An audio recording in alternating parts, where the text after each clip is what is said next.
Hi guys! Welcome back sa ating lecture video ng Thermodynamics. Well, take note guys that this is still a part of our series of lecture video about steam table. Well, we decided to make this video kasi may mga terminologies tayong na-encounter nung ginagamit natin yung steam table, like the superheated vapors, subcooled liquid, compressed liquids, no? So, para madali natin siyang ma-identify, we decided to make this video as a way para madali natin siyang ma-memorize. Well, this might not be the best way to explain yung mga phase change, yung properties, but this will help us para madali natin siyang ma-memorize or matandaan in case na naka-encounter tayo ng mga thermodynamics questions or problems concerning phases and yung state ng ating steam. Well, of course, the best way to explain this subject is still using this PT diagram, no, and this PV diagram, which we will explain later sa mga succeeding videos natin in the future. But for now, kukuha lang tayo ng maliit na portion dito sa graph natin na to. At ito yung pag-uusapan natin, just to remember yung phases na may encounter natin given yung mga conditions na nakikita natin sa steam table natin. Well, from here, makikita ninyo yung phases natin, no, with this graph na gagamitin natin.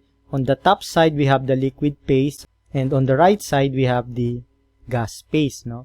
So, we will be using this sa ating lecture today. Okay, guys, again, ang purpose natin dito is para lang madali nating ma-memorize yung mga terminologies natin na superheated vapors, compressed liquid, subcooled liquid, saturated liquid. So, yung mga terminologies na yon na na-encounter natin sa steam table lectures natin, ano. So, let us consider this, yung kaninang binax ko dun sa table natin. On this discussion, para hindi tayo mahirapan, let's say we are talking about water. And let's say now that this is the pressure-temperature diagram for water. Well, to begin, napag-usapan natin sa previous videos natin yung tungkol sa saturation temperature and the saturation pressure, right? Well, natutunan natin na yung saturation temperature is the temperature at which vaporization will start at a given pressure. At yung saturation pressure naman is the pressure where vaporization will start at a given temperature. Well, since we will be talking about water on this example, we know that at a pressure of 1 atmosphere, ang saturation temperature natin is 100 degrees Celsius. So, we are going to locate that dito sa ating graph. So, let's say this is 1 atmosphere. So, if we will extend this up to our curve, we will have this point here. And then, ilocate natin siya sa ating temperature. We will have here 100 degrees Celsius. Okay? So, this is our saturation temperature at 1 atmosphere. Diba? Okay, so ito yung magiging base point natin. So, ano ba yung definition natin before sa superheated vapor and compressed liquid? So, ito yung napag-aralan natin sa ating lecture about terminologies. So, superheated vapor is a vapor whose temperature is higher than the saturation temperature at a given pressure. And compressed liquid naman is a substance whose pressure is higher than the saturation pressure at a given temperature of that substance. Okay, so ang superheated vapor is having a temperature greater than the saturation temperature at a given pressure. And yung compressed liquid naman is having a pressure greater than the saturation pressure at a given temperature. I will just write down yung nakita nating phases kanina. So, in here we have gas. And here we have liquid. Okay, so gagamitin natin yan para ma-identify natin yung phase ng ating water. Well, ito yung gagamitin natin guys para madali nating matandaan yung mga terminologies natin. So, alam natin that at a given temperature, we have corresponding pressure para mag-vaporize yung material natin, and that is what we call the saturation pressure. And at a given pressure, we have our saturation temperature, no, kung saan mag-start yung vaporization. So, let's say this is our starting point. this will be our saturation temperature and pressure. So, hindi ko muna ililabel yung T and P natin as saturation temperature and pressure kasi gagamitin natin siya as we go along in our explanation. No? So, we know that this is where vaporization starts. In some references, they even use the term boiling. No? They're telling this is the point where boiling starts. Okay, so let's now start with this condition right here. So, at a given pressure. So, on this case, we will put our pressure constant, no? So, on that particular pressure, we have our saturation temperature. Now, what will happen if the temperature is decreased? Okay, so I will write down here, dinecrease natin yung temperature at constant pressure. Okay, so constant ang pressure natin right now. So, let's call this T1. Ano mangyayari kapag dinecrease natin yung temperature? So, let's go back sa ating graph. So, constant yung pressure natin. But ang gagawin natin is, bababaan natin yung temperature. So, instead na 100 degree, let's say it's 80 degrees Celsius. So, ito yon.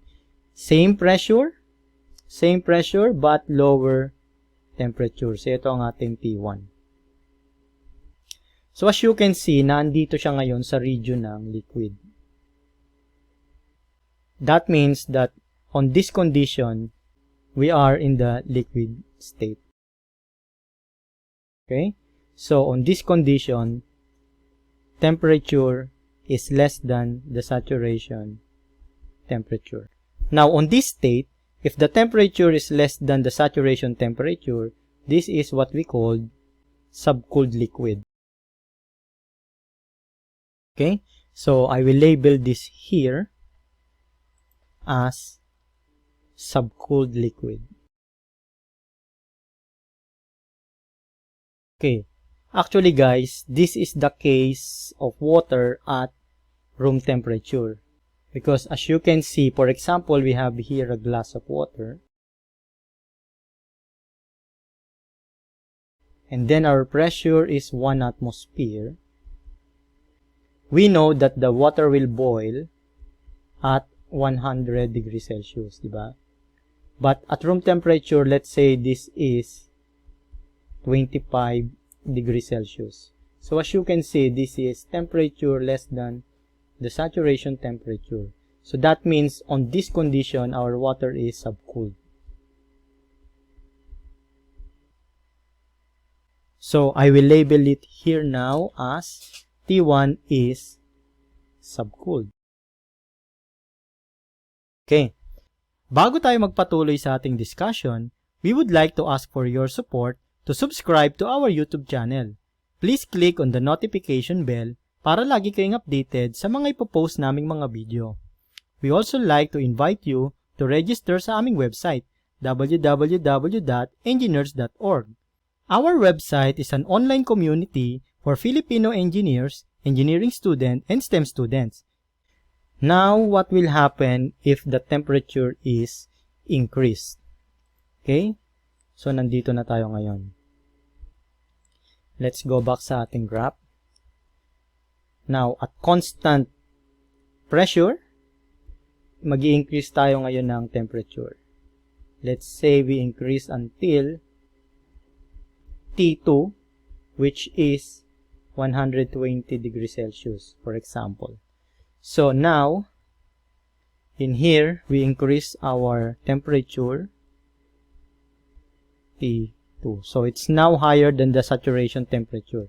Now, as you can see here, this is T2, which is now higher than the saturation temperature. So, as you can see, nandito siya ngayon sa gas region. So, that means, ang phase natin is in gas state. So, it's on vapor state, no? So, on this case, the temperature is greater than the saturation temperature. And on this case, if the temperature is greater than the saturation temperature, this is what we call superheated. Okay, so guys, this is now what we call superheated vapor. So, label din natin siya dito sa ating graph. Okay, so now guys, let's say naman ang ating temperature will be constant. Okay, so temperature is constant. So, what will happen if we increase yung ating pressure? Okay, so yung case 1 natin, we increase the pressure. So, let's say here, we increase the pressure, and let's call this P1. What will happen if we increase the pressure? So, let's see sa ating graph. So, now, we will take this temperature constant at 100 degrees Celsius. Okay? Now, we increase the pressure, let's say, to 2 atmosphere. Okay, so constant ang ating temperature. Let us extend. And then, ang ating pressure is increased to 2 atmosphere. So, as you can see guys, nandito tayo sa liquid state natin. Ano? So, that means, on this condition, we are on the liquid state. And in here, the pressure is greater than the saturation pressure. And this case is what we call compressed liquid. Okay? So, i-mark na natin dito sa ating example here para maging reference natin. So, we have here compressed. Okay? And then, sulat na rin natin sa graph. So, this is compressed. So, compressed liquid is having a pressure greater than the saturation pressure at a given temperature.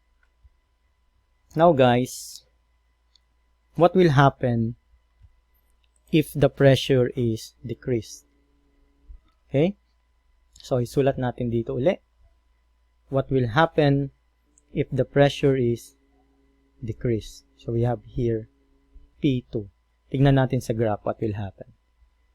Okay, so constant ang ating temperature. Now, let's say our pressure is 0.5 atmosphere.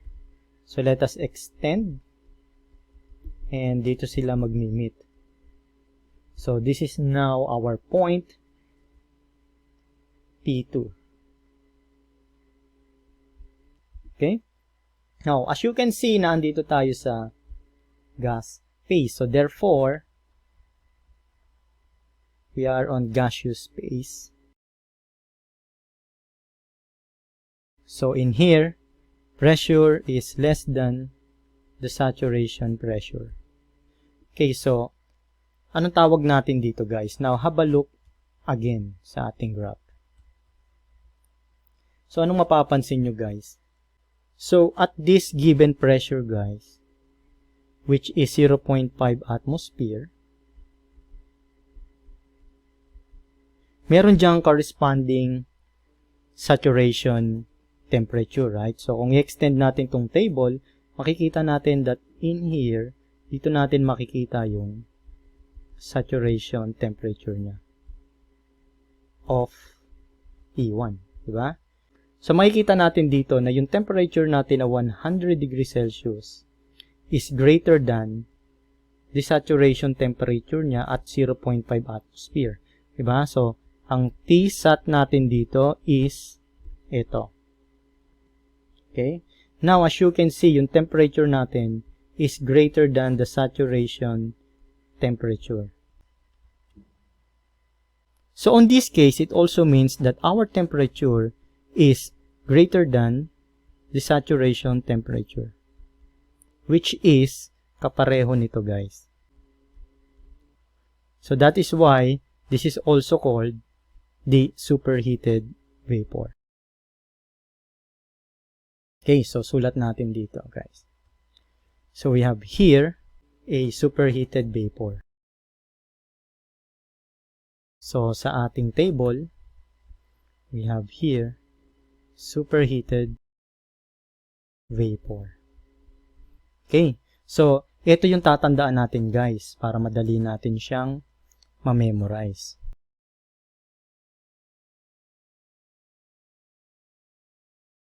Okay, pero papalitan natin to because I will write here parenthesis saturation because it depends. If you have constant temperature, you have saturation pressure, and if you have constant pressure, you have the saturation temperature. So I hope guys makatulong to sa ating study para madali natin siyang ma-memorize. Well, that's it for now guys, and thank you for watching. We are inviting you to register sa www.engineers.org. It is a community of Filipino engineers, engineering students, and STEM students. Thank you very much and have a nice day.